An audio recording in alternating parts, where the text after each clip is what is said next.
Snowflakes danced in the cold night air as the city lights blurred behind a curtain of white. A luxury black car stopped near a lonely bus stop. The man inside, Ethan Cole, 32, single dad, successful entrepreneur, wasn't supposed to stop. But something in the reflection of his windshield made his heart clench.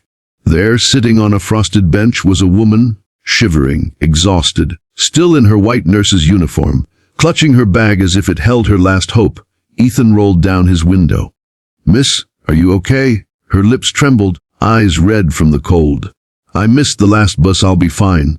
But she wasn't fine. Her face was pale, her hands numb. Ethan felt something stir inside him, something he hadn't felt since his wife died 3 years ago. The snow fell harder. He stepped out, took off his coat, and draped it over her shoulders. "Come with me," he said softly. "You'll freeze out here." And that one decision, one simple act of kindness, would change both their lives forever. Ethan didn't usually pick up strangers, but that night, something about her felt different, fragile yet strong. She introduced herself quietly as Claire Bennett, a 27-year-old nurse who had just finished a double shift at the city hospital.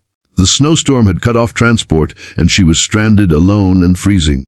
Inside the warm car, her hands shook as she held the cup of coffee Ethan handed her. He noticed the small scars on her knuckles, marks of someone who worked tirelessly for others, yet no one for herself. "Why didn't you call someone?" he asked. She smiled faintly. No one to call. The silence between them wasn't awkward. It was heavy, full of untold stories. Ethan's mansion on the outskirts of the city looked like something from another world. But to Claire, it was warmth, safety, something she hadn't felt in years. He offered her a guest room, and she hesitated. "I don't want to be a burden." "You're not," Ethan said. "You've done enough for others. Let someone take care of you for once."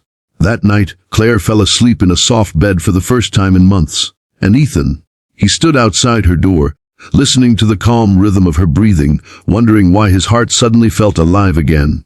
The next morning, his 6-year-old daughter Lily ran into the guest room. "Daddy, who's the princess?"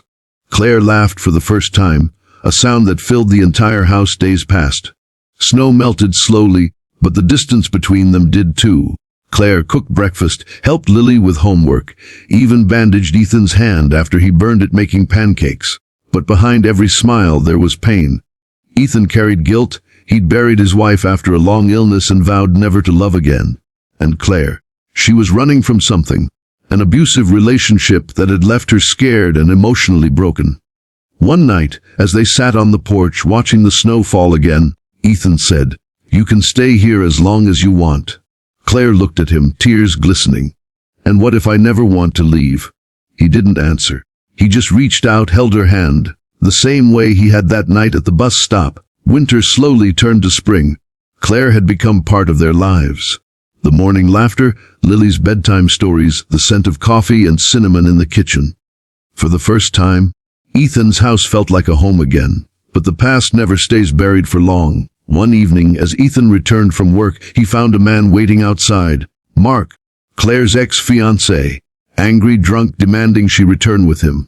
"You think you can run away and play family with him?" Mark yelled, grabbing Claire's arm. Ethan stepped between them. His voice was calm but sharp as steel.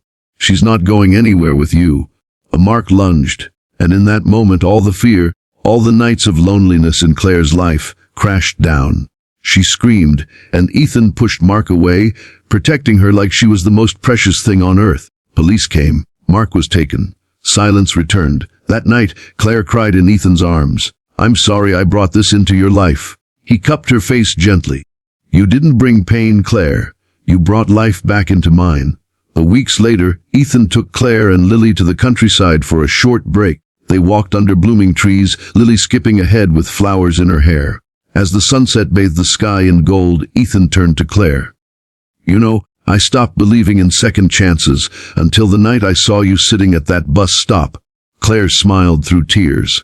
"And I stopped believing in kindness until you said, 'Come with me.'" He took her hands, just like the first night, and this time didn't let go. "Then come with me," he whispered again. "But this time stay." She nodded. The wind carried their laughter across the fields, a sound of healing, of love reborn. Sometimes the people we meet by accident are the ones who change everything. Sometimes, kindness on a cold night becomes the beginning of a new life. Ethan found warmth in a nurse's heart. Claire found a home in a man who refused to let her freeze alone, and together, they learned, love doesn't always start with fireworks. Sometimes it starts with 3 words softly spoken in the snow. Come with me.